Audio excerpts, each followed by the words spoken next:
Bora lá desvendar uma das histórias mais irônicas da literatura. É sério, a gente vai ver como um romance sobre um processo judicial completamente absurdo acabou ele mesmo no meio de uma batalha na justiça que durou décadas. Essa é a história de O Processo, de Franz Kafka. Olha, com certeza em algum momento essa palavra já apareceu por aí. Kafkiano. Geralmente para descrever uma situação meio bizarra, super burocrática, sem pé nem cabeça. Mas de onde ela veio, qual é o real significado disso? Para entender de verdade, a gente precisa mergulhar fundo na obra que deu origem a tudo. Bom, para começar, vamos direto para a ficção. Mergulhar de cabeça nesse mundo que é assustadoramente ilógico de O Processo. Essa é simplesmente a primeira frase do livro. Já começa assim. Agora, para e pensa. Acordar um belo dia e, do nada, ser preso. Sem motivo, sem uma acusação formal, sem a menor explicação. Pois é exatamente isso que acontece com o nosso protagonista, o Joseph K. E o pior, bem no dia do aniversário de 30 anos dele. E a partir daí, a vida do K vira de cabeça para baixo. Ele é jogado num sistema de justiça que é um verdadeiro labirinto, sem saída. O curioso é que ele está tecnicamente livre, pode continuar trabalhando e tal, mas a vida dele passa a girar em torno desse processo invisível, sabe? Com umas regras que ninguém explica e umas autoridades que ele nunca consegue encontrar. No fim das contas, o próprio processo se torna a punição. A jornada do Joseph K. é basicamente um pesadelo dividido em 4 atos. Primeiro, a prisão, ali mesmo, no quarto dele. Depois vem os interrogatórios totalmente sem sentido, onde ninguém fala do que ele está sendo acusado.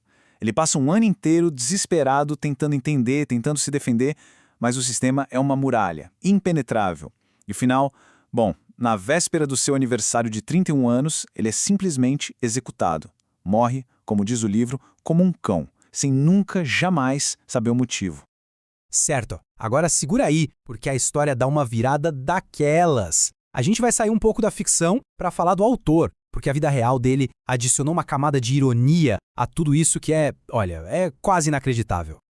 Então, quem era Franz Kafka? Bom, ele era um escritor de língua alemã que nasceu em Praga, numa família judaica. Pensa na mistura. E por causa disso tudo, ele se sentia meio que um estranho em todo lugar. Não se encaixava totalmente em nenhuma dessas culturas, e essa sensação, sabe, de estar por fora, de ser impotente diante de forças maiores, isso marcou a obra dele de um jeito muito profundo. Para ele, a literatura era tudo, era o ar que ele respirava. Durante o dia, ele até trabalhava numa companhia de seguros, mas a vida dele de verdade era a escrita. Era a única forma que ele sentia de existir. E é exatamente por isso que a atitude que ele tomou logo em seguida é tão, mas tão chocante. Olha só que loucura. Um pouco antes de morrer de tuberculose, lá em 1924, o Kafka deixou uma instrução muito clara para o seu melhor amigo, o Max Brod. O pedido era queimar tudo, todos os escritos dele que não tinham sido publicados, incluindo os rascunhos de O Processo, O Castelo e a América. Queimar sem nem ler. Ainda bem para todos nós, que o Max Brod cometeu o que ele mesmo chamou de uma traição por amor. Ele simplesmente ignorou o pedido do amigo e publicou as obras. E com isso, revelou para o mundo um dos maiores gênios da literatura do século XX. E a história não para aí. Anos depois, em 1939, o Brod teve que fugir dos nazistas e levou o quê com ele numa mala? Exatamente, os manuscritos do Kafka, salvando eles de uma destruição que seria certa. E é exatamente aqui que a realidade imita a arte de um jeito impressionante. A obra que o próprio Kafka queria que fosse destruída virou o centro de um processo judicial de verdade, quase 100 anos depois da morte dele. Funciona assim. Quando Max Brod morreu, ele deixou os manuscritos para a secretária dele. Ela, por sua vez, passou para a filha, Eva Hoff, e foi aí que o rolo começou. Uma disputa legal gigantesca que se arrastou por 8 anos. Soa familiar? Pois é, um eco direto do enredo de O Processo. O paralelo chega a ser assustador. Pensa comigo, na ficção a gente tem um homem, o Joseph K., que é vítima de um processo que ele não entende. Na vida real, a gente tem o legado de um autor sendo disputado por todo tipo de interesse, de gente que nem conheceu ele. É a ficção virando um espelho perfeito da realidade. E quem estava nessa briga? Bom, de um lado Eva Hoff, que dizia que os manuscritos eram herança particular dela. Do outro, o Estado de Israel, afirmando que aquilo era um tesouro cultural do povo judeu. E ainda tinha o Arquivo de Literatura Alemã, que queria a obra como parte do patrimônio da língua alemã. A ironia final, Kafka, o homem que se sentia um estranho em todo lugar, de repente estava sendo disputado, reivindicado por todo mundo.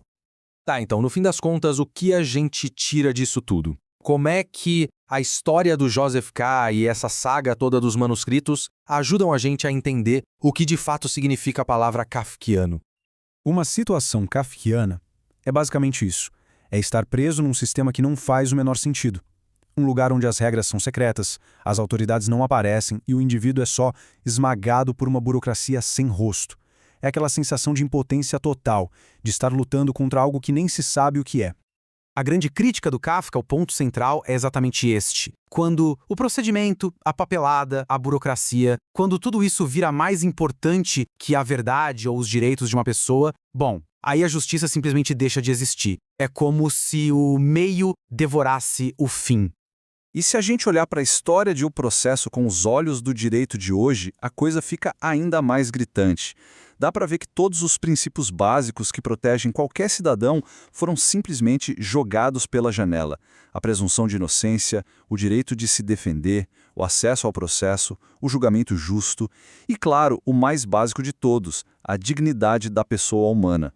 Tem uma parte do livro que resume bem essa angústia. É uma parábola que um sacerdote conta pro K. É a história de um homem do campo que passa a vida inteira esperando para entrar por uma porta, a porta da lei. Anos e anos se passam e o porteiro que tá ali nunca deixa ele entrar. Já bem no final da vida, o homem pergunta por que ninguém mais tentou entrar por aquela porta. E o porteiro diz uma coisa terrível. Essa entrada era destinada só a você. Agora eu vou embora e fecho.